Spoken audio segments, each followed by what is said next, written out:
So I've been doing a lot more thinking about the Brandon Ingram Toronto Raptors trade, and I'm a lot more optimistic about this trade. Now that Raptors GM Bobby Webster confirmed, it doesn't change the team's plans for the rest of this season.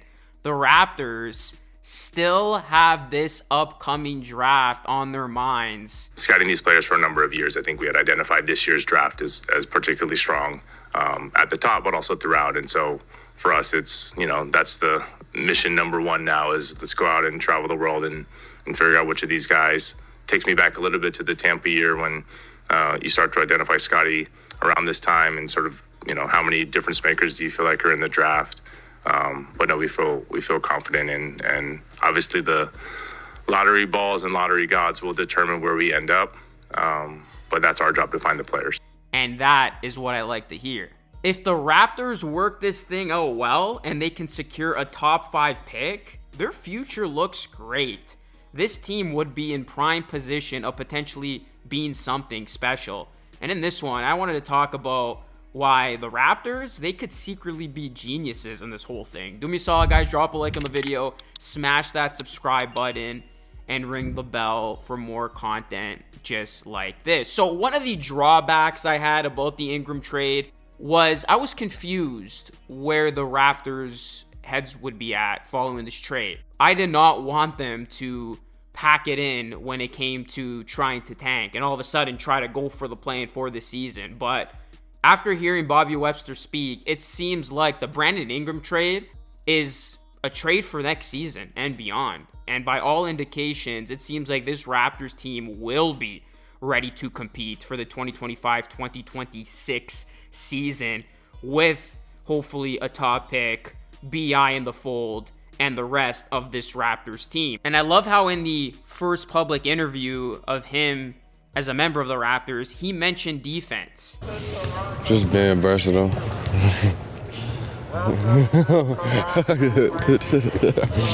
Just some versatility, bring some versatility on the defense and offensive end.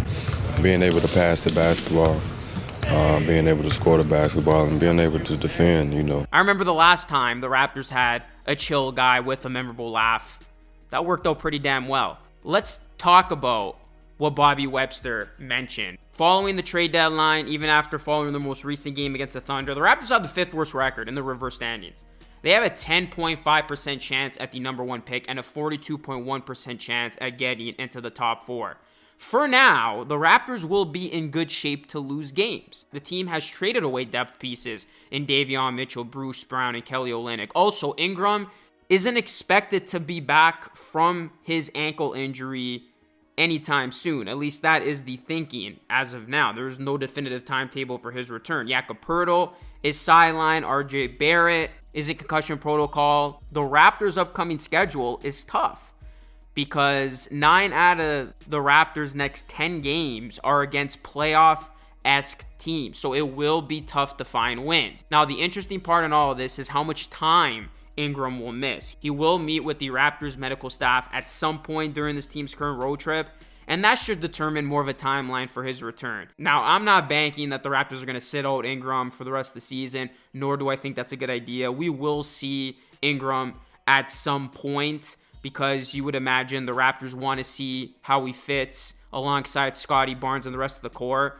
That's what could maybe make things a little bit tricky, just because the Raptors' final part of the season becomes a lot easier. When you look at the Raptors' final 19 games, 11 come against the Wizards, Jazz, Blazers, Nets, and Hornets.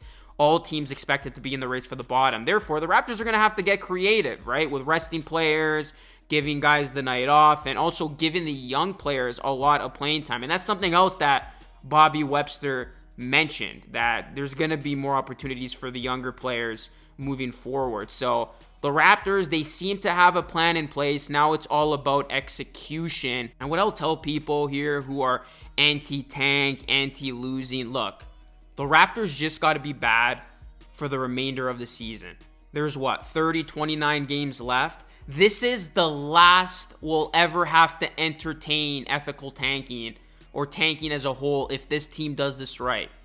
Just be bad for this final stretch of games get yourself a top pick. We'll get to the money in just a second, but you are going to be in such a great position moving forward if you're able to land a top pick who all of a sudden will be added to Brandon Ingram, Scottie Barnes, and company. Brandon Ingram, I have big hopes for him.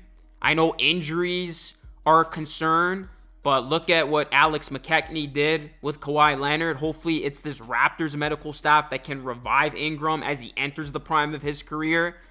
And I love how we're already seeing signs of him and Barnes together. And you can see there could be a special duo brewing there. And I found it interesting that, Webster talked about the potential Barnes and Brandon Ingram fit, saying Scottie wants to share the ball, Brandon wants to score the ball. And that's how I viewed this duo when the trade went down. Brandon Ingram's the number one option now, and Scottie Barnes is going to complement him with his unselfish play. Now, that's not a bad thing, because I think Brandon Ingram's game is to be that go-to scorer. He's one of the best ISO players, and he is just a bucket. Like, this is a guy who can score in bunches, gets hot. The Raptors haven't had a type of player like this since Kawhi, who can just take over a game with his superior offensive skill set. And Scottie Barnes can now go back to playing his comfortable game. He doesn't have to be that aggressive scorer that we were all, at least myself, was pushing for him to be. He can be that defensive-minded, playmaking offensive hub. So this is how I see that duo. Like, Brandon Ingram's the number one option, because when I look at a number one option on teams, that's the guy who's closing out games for you. Brandon Ingram's going to be that guy for this basketball team, but Scottie Barnes is going to still be the hub of this offense and set the table. And I think that's going to work. I think Barnes' unselfishness will make this work, and Ingram's got that dog in him, if you will, and his ability to take over games when he needs to. Health is going to be the biggest thing, but as I said a minute ago, I think he is entering a good situation with the Raptors medical staff. So I think this can end up working out brilliantly for the Raptors, big picture. Now let's talk about the extension. Webster said that extension talks with Ingram are ongoing, and he thinks they're in the same ballpark. So this is where things are going to get interesting. And by the way, I will advise all of you to go check out Blake Murphy's piece on this, because he is a genius when it comes to crunching the numbers and just looking at this type of stuff.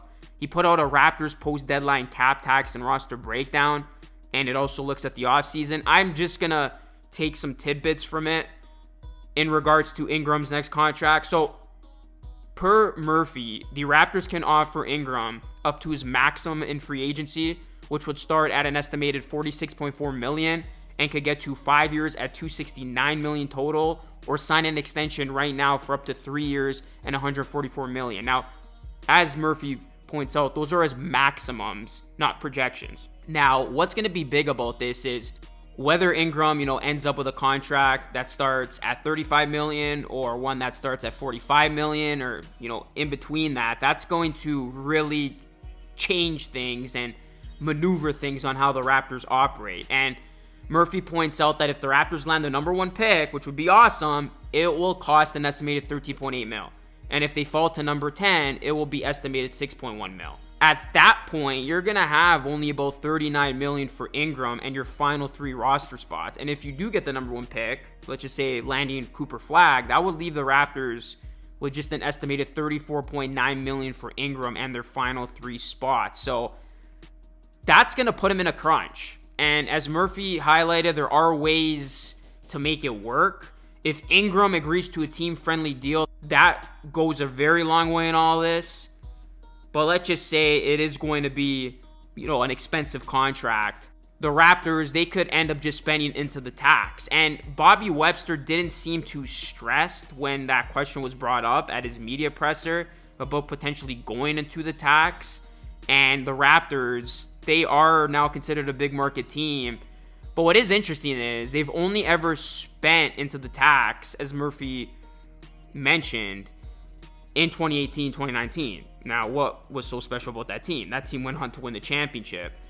But you don't have to be under the tax until the final day of the season. So there is time to potentially get yourself out of that. Now, the other option, which has been the heavily talked about option, and I kind of already made my prediction in the last video on this, and Murphy highlights it as well, is that to make things easier and flow better, the Raptors could consider moving one of its core pieces. Now, it doesn't have to be immediate, but it's likely something they got to do over the next couple of seasons, because RJ Barrett is extension eligible this summer, and if they do give him a bump, you got Ingram's deal, you're going to have Barnes' deal quickly. That's going to put the team in a very, very expensive situation. Ultimately, this team's going to have to make a decision about who are we moving off from, and I think that decision will be a lot more obvious once we know where the Raptors fall in the draft and who they end up taking with that pick. My initial prediction, just to repeat it in this video,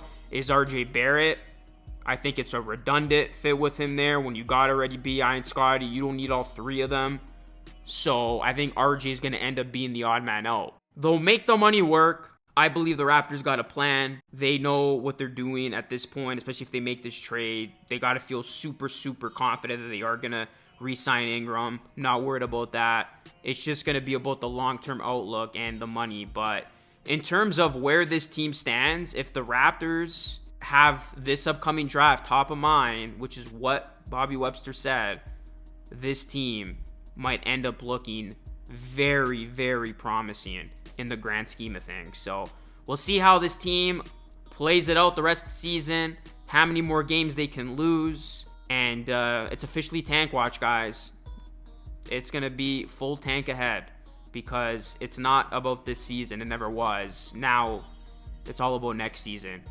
And at least there is a light at the end of the tunnel with the addition of Brandon Ingram, making that light even brighter. So, guys, let me know your thoughts. Drop a like on the video. Subscribe to the channel if you're new. That is it for me. This is Lucas signing off. Thanks so much for watching. I will catch you all again in the next one.